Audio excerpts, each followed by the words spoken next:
Masechet Yoma Daf Ayin Bet, on commence Bezrat Hashem Daf Ayin Aleph Amud Bet, en bas, à l'avant-dernière ligne.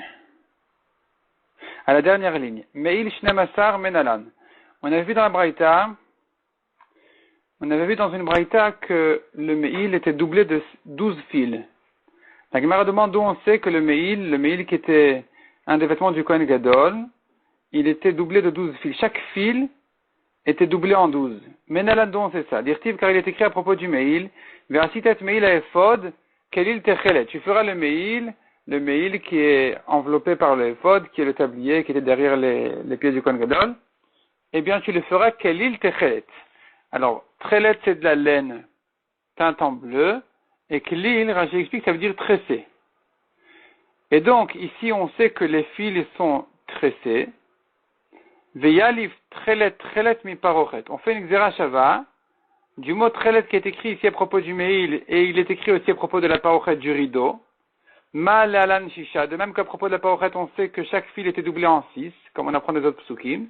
Afkan shisha, ici aussi, un fil était doublé en 6. Et comme il était tressé, alors il est au moins double, ça fait 2 fois 6, 12.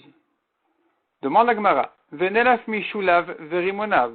Pourquoi on apprend le Meil par Xerashava de la parochet en disant là-bas 6, ici 6? On devrait l'apprendre de Shulav verimonav. En bas du Meil, il y avait des formes de grenades, et là-bas les fils des grenades, les grenades elles étaient en laine, et les fils étaient doublés en 8. Ma l'alan shmona. Afkan shmona, de même que les fils des grenades étaient doublés en 8, de même le Meil lui-même, on devrait dire que ces fils étaient doublés en 8 et pas en 6, et pas en 6, donc quand c'est tressé ça devient 12. Mais quand tu dis que chaque fil était de 8, alors tu les tresses en 2 fois, ça devient 16. Répond la Gemara, Danin kli mikli. On apprend le Meil lui-même, le Meil qui est un vêtement, du rideau qui est un kli aussi, ça c'est un kli, ça c'est un kli, les deux sont un objet. Ve'en danin kli mitarshit kli. On n'apprend pas le Meil qui est un kli, c'est un objet, c'est un vêtement, mitarshit kli d'un bijou d'un kli qui sont les grenades. Les grenades ne sont que le bijou du Meil, et donc on n'apprend pas le Meil qui est un vêtement, qui est l'essentiel de l'objet, on ne l'apprend pas mitarshit kli des bijoux qui viennent s'attacher pour décorer le vêtement. Demande à Gemara Adraba, Danin Gufo mi Gufo, au contraire, on devrait apprendre le Meil de lui-même, donc de ses propres grenades, Ve'en Danin Gufo me Alma, et ne pas apprendre le Meil de plus loin, d'ailleurs, du rideau. Donc si tu l'apprends de lui-même, tu devrais dire chaque fil est doublé en 8 et pas en 6. Donc finalement, quand tu tiens qu'il était tressé, chaque fil fois 8, quand il est tressé en 2, ça devient 16 et pas 12. Répond la Gemara, Haynu de Amrinan, c'est bien ce qu'on a dit dans la Braïta. On avait dit, dans le daf précédent, on avait dit que quand la Torah nous répète 5 fois le mot shesh, qui veut dire l'un, une fois, ça vient nous apprendre que les fils étaient doublés en 6. Une fois, on avait expliqué chacune des 5 fois à quoi elle vient. Et une des 5 fois vient nous apprendre l'ishar begadim, shelon emar ben shesh. Vient nous apprendre sur les autres vêtements sur lesquels il n'est pas écrit shesh. Dans les vêtements dans lesquels la Torah n'a pas dit shesh, eh bien, qu'on sache que là-bas aussi chaque fil était fois 6. C'est pour ça que la Torah nous a dit shesh une fois de plus dans le pasouk. Donc on revient ici au Meil. Dans le Meil, c'est pas écrit shesh. Il n'y avait pas de lin. Il était tout entier de laine. Et puisqu'il n'y a pas écrit le mot shesh, alors la Torah nous l'a dit à propos des vêtements qui étaient en lin. Elle nous a répété 5 fois le mot shesh. Une des fois, elle vient nous apprendre sur le Meil, qui lui aussi, ses fils sont doublés en 6. Et donc, on revient à notre conclusion que le Meil, chaque fil qui était doublé en 6 était tressé avec un deuxième fil qui était doublé en 6, donc ça devient 12. C'est de là on a dit le Meil était fait de fils qui sont doublés en 12.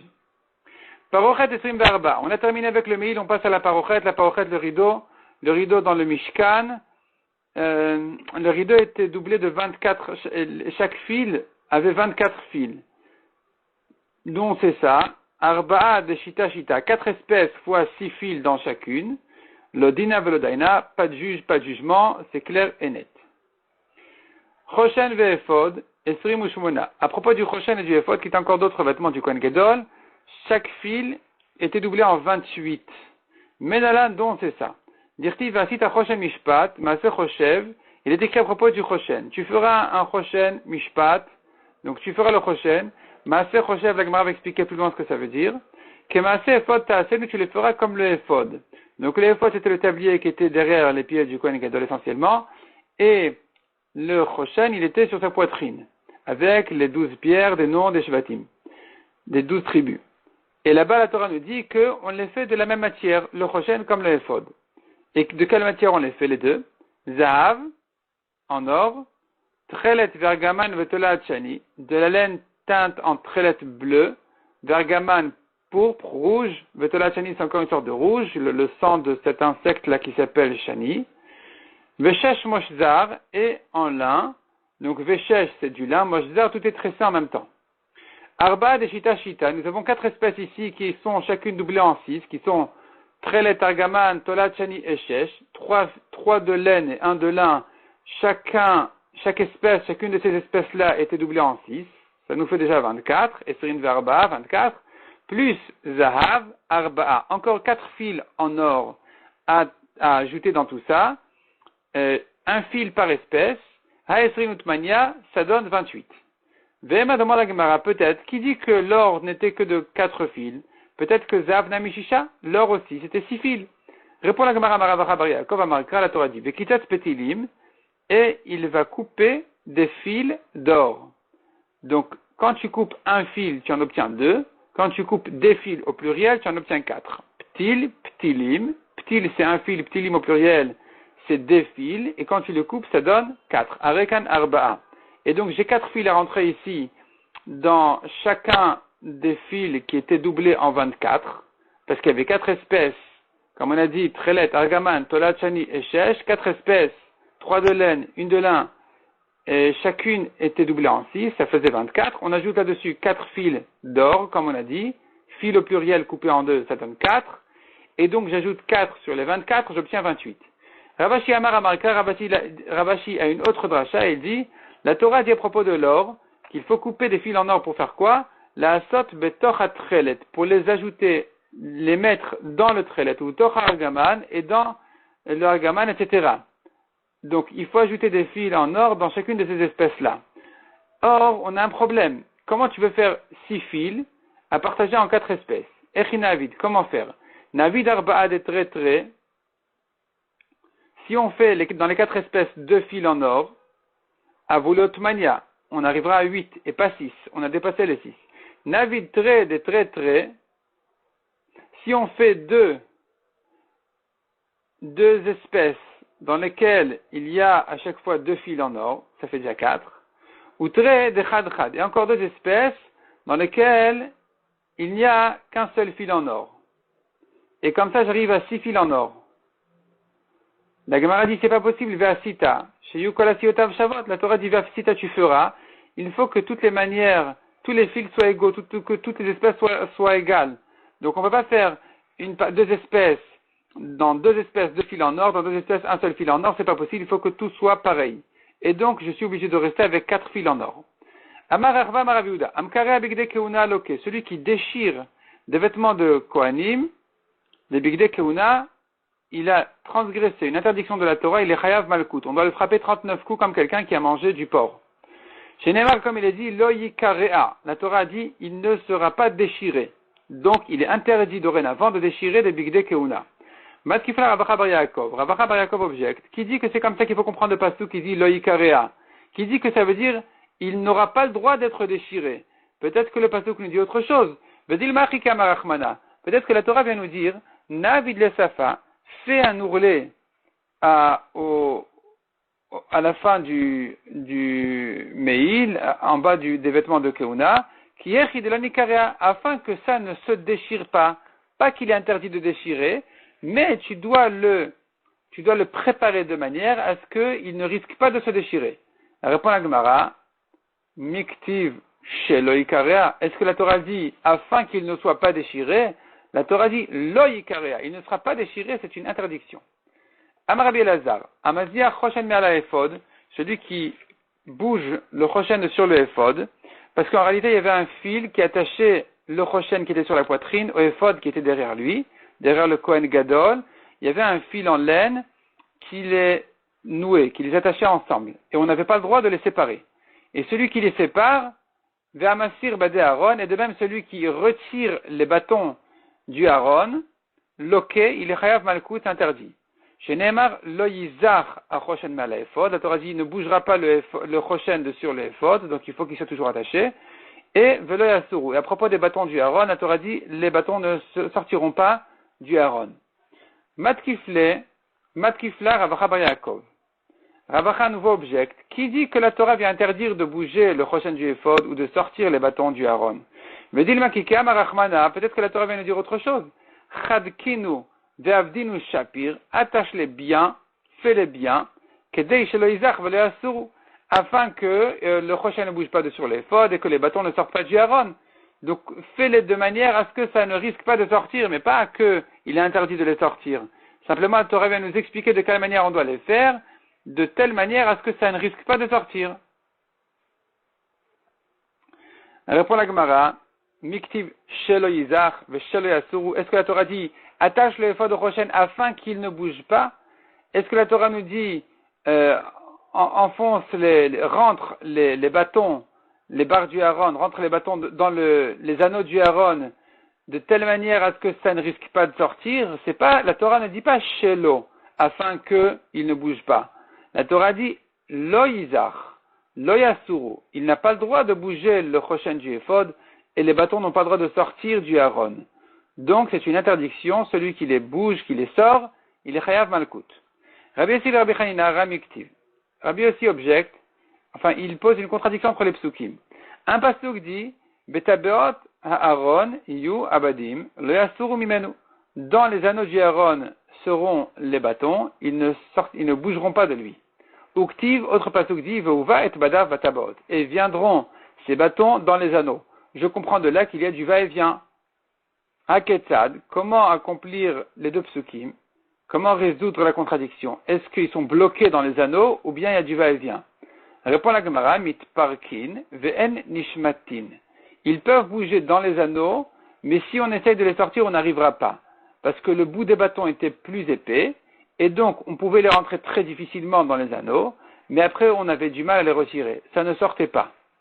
Et donc ça pouvait bouger parce que le milieu du bâton était plus fin, et donc on pouvait les bouger en avant, en arrière, il y avait du va-et-vient, mais on ne pouvait pas les sortir complètement. Tanya la miachi, d'ailleurs ce qu'on voit aussi dans une braïta, betabeot aaron yu abadim, dans les anneaux du Aaron seront les badim, les bâtons, yachol lo yu zazinim koman, peut-être qu'ils ne bougent pas du tout de leur place. Talmud Omar veuva et badav batabaot, et viendront ces bâtons dans les anneaux. Je comprends qu'il y a du va-et-vient. Iveuva et badav, si tu me dis que viendront les bâtons dans les anneaux, yachol yu nichnasin viotin, peut-être qu'ils peuvent rentrer et sortir complètement. Talmud Omar betabaot Aaron yu abadim. La Torah dit non, dans les anneaux du Aaron seront les bâtons. Donc on ne peut pas les sortir. Aketzad comment ça? Mitparkin ve'en nishmatin. Ils peuvent bouger dans les anneaux, mais ne pas sortir, sans sortir complètement. C'est pas possible. Amar Rabbi Chava Rabbi Chanina. Maï dirtiv, que veut dire le pasuk? Atse shitim omdim. La Torah dit à propos des murs du Mishkan. Ils étaient faits de poutres en bois, d'une espèce qui s'appelle shitim. La Torah dit dessus, Atse shitim omdim. Des bois de shitim qui tiennent debout. Qu'est-ce que ça veut dire omdim? Première explication, chez omdim derrière Kidilatan. Il faut qu'ils se tiennent debout comme ce qu'ils poussent. On ne peut pas les retourner. Le haut doit être en haut, le bas du bois doit être en bas, comme ça pousse, comme ce que ça pousse. D'avar acher, autre explication, qu'est-ce que ça veut dire omdim?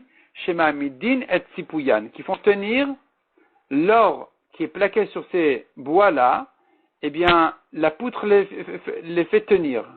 Comment ça? Rashi explique avec des clous. Ou bien, autre explication, que le bois ne pourrissait pas, et donc automatiquement l'or restait dessus. Parce que si le bois il commence à pourrir, s'il y a des vers, alors l'or va s'écarter du bois, il va mal tenir dessus.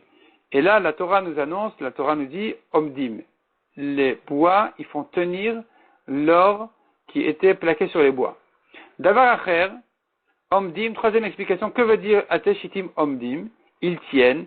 Shema Tomar, tu pourrais peut-être dire avad sivran ou batel sikuyan. C'est terminé il n'y a plus d'espoir, on ne peut plus, ils vont plus revenir. On a perdu le Mishkan, il ne va pas revenir. Talmud Lomar, Omdim. La Torah dit non, Omdim, ils tiennent. Chez Omdim, le Olam ou le Molanim. Ils tiennent toujours. Le Olam ou le Olamim, ils tiennent toujours. Donc, l'espoir est toujours là. Le Mishkan va revenir. Ve'amar Rabbi Chana bar Chanina. Maïdirtiv, que veut dire le pasuk qui dit, Et bigdei asera de sharet bakodesh. Et bigdei asera de sharet bakodesh, ça fait allusion. Alors, le mot bigdei, c'est les vêtements, mais haserad, Rashi dit, la chante sarid. Sarid, c'est un rescapé. Les sharet bakodesh pour le service du Kodesh. Pourquoi on les appelle srad? Quel rapport avec srad? On tourne la page. Répond la Gemara. Le mot srad ici s'explique de la manière suivante. Il m'a bigdei keuna, si ce n'est par le mérite des vêtements de keuna, l'on ishtayer misonen chez l'Israël, sarid ou palit. Ne serait pas resté des ennemis d'Israël un rescapé. Aucun des ennemis, entre guillemets, d'Israël, n'aurait survécu. Et donc, c'est par le mérite des bigdei keuna qui font une mechila sur Israël, qui font une kapara sur Israël, un pardon sur tout le peuple juif, que le peuple juif continue à tenir. C'est pour ça qu'on les appelle srad. Srad, c'est parce que grâce à eux, il y a sarid ou palit. Le peuple juif, il tient, il résiste.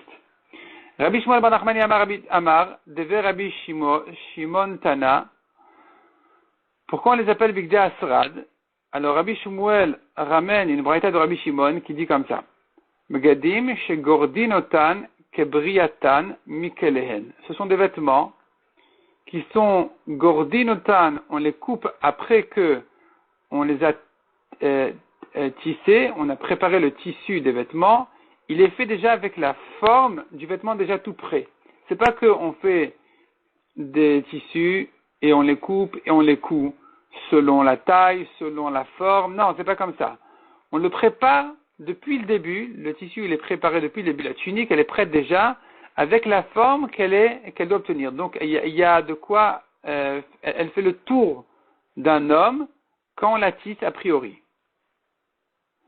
Donc ce sont des begadim, je reprends, chez Gordinotan, Kebriatan, on les coupe, on les ressort des Kebriatan comme leur forme qu'on obtient finalement avec le vêtement, déjà tout prêt, autrement dit, Mikelehen, des outils, de leurs outils où on les prépare, là on les prépare déjà tout prêt, sans avoir besoin de les couper et les coudre, ou Mesardin men kloum, mais on laisse un rien à coudre ensuite, à attacher au tissu, au vêtement. Maï, de quoi il s'agit? Refekishamar, eluma semachat. Il s'agit d'une partie du vêtement qui doit être cousue au vêtement. Métivé, la Gemara objecte, bigdei keuna, en aussi notan ma semachat. On n'a pas le droit de faire les bigdei keuna avec de la couture. Et la massé oreg, tout est tissé a priori, depuis le début, avec la forme qu'on doit obtenir finalement, à la fin. Chez Neymar, comme il est dit, massé oreg. Il faut que le vêtement soit tout entier, tissé a priori comme la forme qu'on doit obtenir à la fin. Et pas le couper et le coudre. On fait déjà une forme ronde dans laquelle le Kohen va rentrer. Amar Abaye répond la Gemara, il s'agit des manches. Kedetania, betiyad shel bigdei keuna, les manches des vêtements de keuna, nereged bifnei atzma, on la tisse en soi, on la prépare en soi, la manche, venit bekatima beged, et ensuite on doit la coudre avec le vêtement. Umagat et pisat ayad, elle arrive jusqu'à la paume de la main du Kohen. Amar Arva Maravuda, Shalosh Aronot Asa Betzalel. 3 boîtes, 3 aronotes Betzalel a fait. Donc il s'agit ici du Aaron. Le Aaron qui est dans le Kodesh HaKodashim. Le Aaron, dans le Kodesh HaKodashim dans lequel se trouvent les Luchot. Sur lequel il y a la caporette, à ne pas confondre avec la parochet. La caporette c'est le couvercle du Aaron, le couvercle en or du Aaron. Et sur lequel, ce couvercle-là, sur cette caporette, il y a les krouvim, les formes de bébés qui sont enlacées avec les ailes, etc., les krouvim, les fameux krouvim. Donc ici, on est en train de parler du Aaron. Comment est-ce que le Aaron a été fabriqué? Betzalel qui a fait le Mishkan, il a préparé 3 Aaronotes. Comment ça? Emtaï shel et. Parce que la Torah dit que il faut que le Aaron soit fait en bois. Donc déjà, celui du milieu était fait en bois. Tisha, il faisait 9 tfachim. Parce que la Torah dit une ama et demi, donc c'est 9 tfachim de hauteur. Donc 9 tfachim de l'extérieur, du bas du Aaron jusqu'en haut du Aaron. Pnimi shel zahav shmone. À l'intérieur de ce Aaron, de cette caisse en or, il y avait encore une caisse. Pardon. À l'intérieur de cette caisse en bois, il y avait une plus petite caisse en or qui faisait que 8 fachim parce qu'elle rentrait dans celle d'avant. Et chiton asara ou masheu. Et encore une boîte à l'extérieur en or, encore une fois en or, de 10 fachim ou masheu un petit peu plus. La Gemara demande, et pourtant on a une braïta qui dit 11 et quelques. Le Kacher répond la Gemara, ça dépend. Est-ce que l'épaisseur du Aaron en or faisait un tefar? Si oui, on arrive. Et si oui, alors on arrivera à 11. Et la braïta qui dit 10, elle va comme celui qui pense qu'il n'avait pas une épaisseur d'un tefar. Alors Rashi explique ici qu'il faut calculer aussi l'épaisseur de la caporette, le couvercle du Aaron, la caporette qui était en or qui faisait un tefar. Elle nous ajoute ici encore un tefar. Or, le Aaron central en bois faisait 9 tfachim, c'est clair, parce que la Torah dit qu'il faisait une amas et demi de hauteur, chaque amas c'est 6 tfachim, donc ça fait 9 tfachim. Maintenant, le Aaron en or qui était extérieur à celui-là, il devait monter d'un tefar de plus pour couvrir l'épaisseur de la caporette. Ça me fait déjà 10 tfachim. Maintenant, si je dis que l'épaisseur de ce Aaron lui-même en bas faisait un tefar, ça m'ajoute un tefar de plus, c'est comme ça que j'arrive à 11. Si je dis que l'épaisseur en bas ne faisait pas un tefar, je reste à 10 et quelques. Umaï masheu. Et pourquoi on a dit 11 et quelques, 11 et un petit peu? Pourquoi un petit peu? Tu as un tefar en bas d'or, tu as ensuite les 9 tefachim qui monte en même temps que le Aaron en bois, et tu as encore un tefar de plus en haut pour couvrir l'épaisseur de la caporette, ça fait 11. Pourquoi 11 et quelques? C'est quoi le machéou en question? Zer, c'est la couronne. Il faut que ça dépasse un petit peu plus haut que la caporette pour faire une forme de couronne autour du Aaron. Amar Rabbi Yochanan, Shlosha zerim hen. Elles ont 3 couronnes. Shel Mizbeach, sur le Mizbeach, il y avait une forme de couronne aussi. Veshel Aaron, et sur le Aaron, comme on vient de dire, Veshel Shulchan, et sur le Shulchan sur lequel il y avait les 12 pains. La table dans le Echad sur lequel il y avait le Lechem Apanim, les 12 pains. Shel Mizbeach, Zacha Aaron Untalo. La couronne du Mizbeach, qui est la grandeur du Mizbeach, c'est Aaron et les Kohanim qui l'ont prise. Shel Shulchan, la couronne de la table, ça fait allusion à la royauté. Zacha David Untalo, c'est David qui l'a prise. Chez l'Aaron, mais la couronne du Aaron, Adain Munachu, elle est encore posée. C'est une couronne posée, c'est la grandeur de la Torah. Kol Arotelikar, Yavo Veikar. N'importe qui veut prendre, qui vienne la prendre.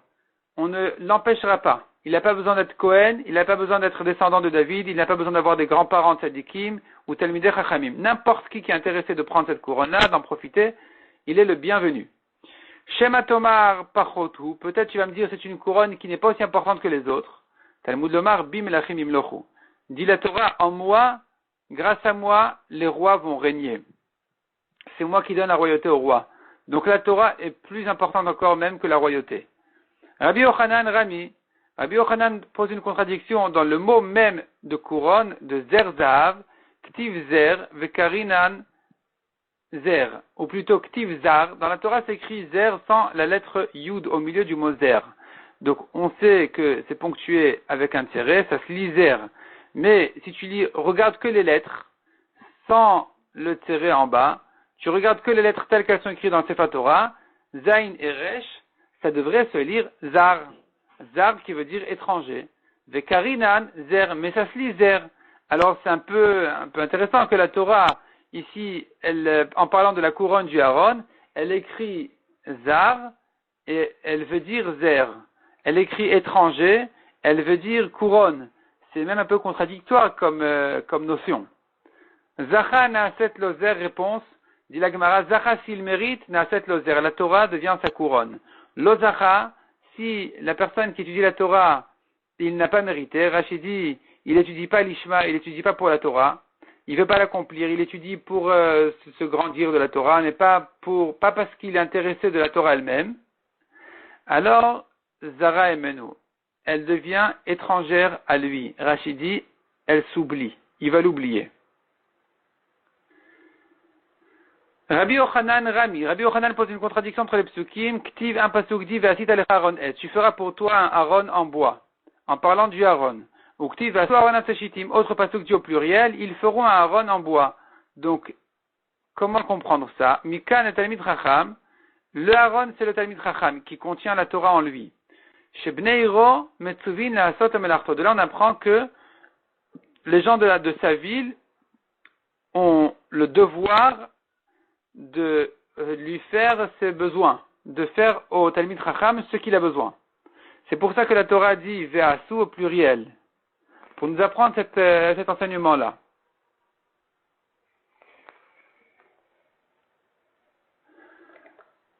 Mi bait ou mi chutz tetzapenu. Toujours en parlant du Aaron, la Torah dit le Aaron doit être en bois, mais il doit être couvert en or de l'intérieur et de l'extérieur. Comme on a dit, il y avait 3 Aaronotes, un à l'intérieur, un à l'extérieur, ils étaient les 2 en or. Et celui du milieu, qui est le Aaron lui-même, il était en bois. Amar Rava kol Talmid Chacham shen tocho kevaro. Tout Talmid Chacham dont l'intérieur n'est pas comme l'extérieur, il paraît grand Talmid Chacham, très important, mais au fond, il ne l'est pas, il est pourri dedans. Et notre Talmid Chacham, il n'est pas un Talmid Chacham. Donc il faut que, si à l'extérieur, il se montre en or, il faut qu'à l'intérieur aussi, il soit en or. Abaye, Ve itema Rabba Barula, Amar, Nikra Nitav. Ce Talmid Chacham, il s'appelle Nitav, qui veut dire, il est éloigné, il est répugnant. Chez Nehemar, comme il est dit, Aski Nitav veneelar. Donc voilà l'expression de Nitav, qui est employée à propos de Ish Shote Kamaim Avla. Un homme qui boit comme de l'eau, Avla qui est la méchanceté, la ruse, les mauvaises choses. Donc il boit comme de l'eau qui est la Torah, mais au fond, il a de la Avla, il est pourri, il est mal, il est pas bien à l'intérieur, et donc on l'appelle Nitav. Il est éloigné. Les gens s'éloignent de lui. Amar Rabbi Shmuel bar Nachmani Rabbi Yonatan. Maï dirtiv, que veut dire le pasuk? Lama ze mechir biad ksil. Pourquoi ceci? Mechir biad ksil, un prix dans la main de l'idiot, liknot chochma, qui vient acquérir de la sagesse, velev ain, et qui il n'a pas de cœur. Oilem les sonnéen chez Talmidei Chachamim, malheur aux ennemis entre guillemets des Talmidei Chachamim, sheoskin baTorah, qui étudient la Torah, ven ben yirat shamem, et qui n'ont pas de crainte d'Hachem. Donc les ennemis ici, on ne veut pas dire par là les ennemis, mais la Torah, la Gemara ici, elle fait allusion à des Talmidei Chachamim qui étudient la Torah alors qu'ils n'ont pas de crainte d'Hachem. Et sur eux dit le pasuk, malheur à eux. Pourquoi ils viennent acheter? Pourquoi cet idiot-là vient acquérir de la sagesse alors qu'il n'a pas de cœur?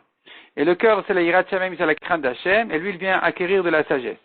Machriz Rabbi Yannai annonçait, il disait, Chaval al-delet le darta, dommage pour celui qui n'a pas de cour, vetar al-darta avid, et qui vient préparer des portails à sa cour. La Torah, c'est les portails qui donnent accès à la crainte d'Hachem. Donc, s'il n'a pas de crainte d'Hachem et qu'il est plein de Torah, il accède à quoi? À rien. Il n'a pas l'essentiel. Le fond, c'est la crainte d'Hachem. La Torah ne lui permet que de rentrer, de pénétrer dans la crainte d'Hachem. Amal o Rava le Rabbanan. Rava dit au Chachamim, Bematut aminaïchou, je vous en prie, lo tertun tarte gehenom. N'héritez pas 2 fois le gehenom. Rashi explique, vous vous fatiguez ici avec, dans l'étude de la Torah, dans le Olam Hazé, dans ce monde-ci, et si vous ne l'accomplissez pas, finalement, vous allez vous retrouver avec un Gehinom après votre mort. Et donc, finalement, vous restez sans rien. Et dans le Olam Hazé, vous vous êtes donné pour la Torah, et ensuite, donc, vous n'avez pas profité des plaisirs du Olam Hazé, et après tout ça, si vous n'avez pas de crainte d'Hachem, vous ne voulez pas accomplir la Torah, alors vous allez rester sans rien. Même pas vous aurez le salaire de ce que vous êtes fatigué, au contraire, vous aurez un Gehinom de ne pas avoir accompli ce que vous avez étudié. Donc, je vous en prie, étudiez avec la crainte d'Hachem, avec l'intention d'accomplir ce que vous étudiez, de manière à ce que vous n'ayez pas de souffrance au Olam Hazé et au Olam Haba. Certainement, Rava voulait dire par là que celui qui étudie la Torah correctement, au contraire, la Mishnah nous dit Ashrecha vetovlach. Ashrecha ba'olam hazeh vetovlach la'olam haba. C'est-à-dire que celui qui étudie la Torah comme il faut et qui pense l'accomplir, il a de bonnes intentions, alors lui, il n'a pas de Gehinom dans ce monde-ci et Kalvachomer qu'il n'en a pas non plus après sa mort. Celui qui a 2 fois le Gehinom, c'est celui qui souffre, qui se fatigue pour la Torah alors qu'il n'a pas l'intention de l'accomplir. C'est lui qui souffre et ici et là-bas. Mais celui qui a l'intention de la faire correctement, lui, il a le bonheur ici. Ashrecha ba'olam hazeh dit la Mishnah. Le bonheur pour toi dans ce monde-ci, vetovlach est bien pour toi au olam haba, au monde futur. Amar Rabbi Yoshua ben Levi, on continue dans la Gemara. Maïdirtiv vezot la Torah asher sam Moshe. Et voici la Torah que Moshe a mis. Qu'est-ce que c'est que le mot sam ici? Zachan aset lo sam chaim. Le mot sam est un remède. S'il a le mérite et qu'il étudie la Torah comme il faut, l'ishma, avec de bonnes intentions, alors elle devient pour lui un remède de vie. Lo zacha, s'il ne mérite pas, naset lo sam mita. Elle devient pour lui du poison, un remède de mort. Vainu damarava, c'est bien ce que Rava a dit. De uman la sama de chaya, de lo uman la sama de mota. Celui, Rachid n'explique pas ce que ça veut dire le mot de uman là. Je pense que la Gemara ailleurs explique ça de Haïmin là. Celui qui fait de la Torah sa droite, c'est l'essentiel de son travail. Pour lui, c'est l'essentiel. La Torah est l'essentiel, alors elle devient pour lui un remède de vie. S'il néglige la Torah, alors Sam Ademota, c'est le contraire. Donc, on l'appelle Sam Moshe. Pourquoi Moshe, la Torah, Moshe, il l'a mise, il a fait un Sam. Il a fait de la Torah un Sam, un remède, qui peut donner la vie à celui qui l'étudie, qui s'investit dans la Torah correctement, avec de bonnes intentions, et le contraire, pour le contraire. Amar Rabbi Shmuel bar Nachmani, Rabbi Yonatan Rami.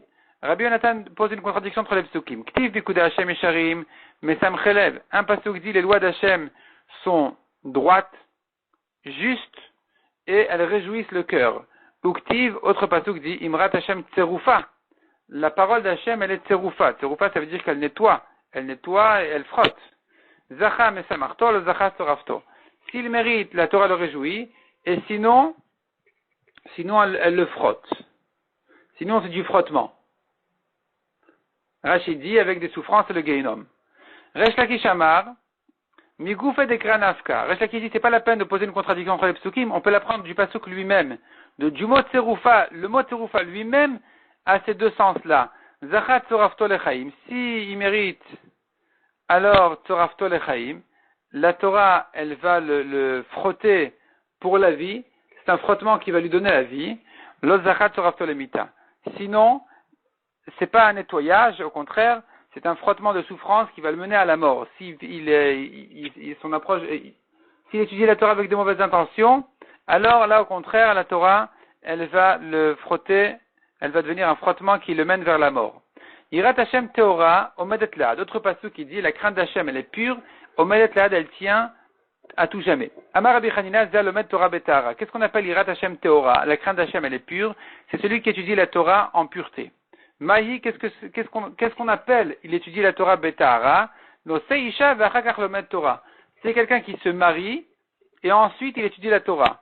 Il étudie la Torah après le mariage, c'est une Torah pure, parce qu'il n'a pas de mauvaises pensées après le mariage.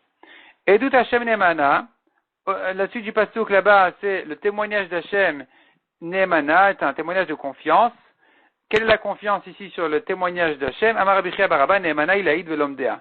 On peut faire confiance à la Torah, qu'elle témoigne sur ceux qui l'ont étudiée. Rashi explique, elle viendra témoigner s'ils l'ont accompli ou pas. Mais il y a une autre explication qui dit, tu peux compter sur la Torah, que même si tu l'étudies ici en cachette, un jour ou l'autre, elle va venir témoigner, annoncer quel Talmid Chacham tu es. Maaser Okem, Maaser Choshev. Et là, la Gemara reprend ce qu'on a vu sur les Bigdei Kehuna. À propos des Bigdei Kehuna, des fois il est écrit Maaser Okem, ils étaient faits brodés, des fois c'est écrit Maaser Choshev. Ils étaient tissés comme ça, qu'est-ce que ça veut dire? Amar Rabbi Elazar, Sherokmin bemakom shechoshvin. Quand il fallait broder une certaine forme sur l'étoile du Mishkan ou sur les Bigdei Kehuna, plutôt disons sur l'étoile du Mishkan, sur la tente du Mishkan, eh bien, ces tissus-là, qu'est-ce qu'on faisait? On faisait d'abord le dessin en couleur, et après on brodait dessus. Donc on l'appelle Maaser Choshev parce que c'était un art de dessiner. On appelle ça Choshev. Et Maaser Rokem parce que c'était brodé dessus avec un fil. Donc on peut l'appeler Rokem, on peut l'appeler Choshev, mais ça revient au même. Tana Mishmei de Rabbi Nechemia, autre explication, qui dit non, Rokem Maaser Machat, les Fichach Partouf Echad. Rokem, ça veut dire brodé. Ce qui est brodé n'a qu'une seule forme des deux côtés parce que le tissu est déjà prêt.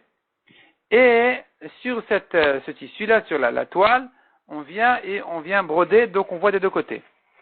Le même dessin, on voit des deux côtés. Tandis que Choshev, c'est Maaseh Oreg. Le mot Choshev dans la Torah fait allusion au Maaseh Oreg, c'est-à-dire comment on l'a tissé. A priori, le tissu avait une double épaisseur, et donc dans chacune des deux épaisseurs, on pouvait faire une autre forme, les Firach Shne Partsufot. Et c'est comme ça qu'on obtient deux formes sur le même tissu, une autre forme de chaque côté. Une fois, d'un côté, tu verras un lion, de l'autre côté, tu vois un aigle. Comment ça se fait? Parce que le tissu est doublé, il a une double épaisseur, et c'est pour ça qu'on l'appelle Maaser Choshev. Maaser Choshev, ça veut dire que c'est comme ça qu'il a été tissé a priori. Tandis que Rokem, c'est autre chose, ça veut dire qu'il est brodé comme ça.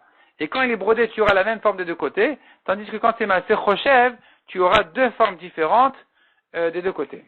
Bon, on va s'arrêter là pour le moment.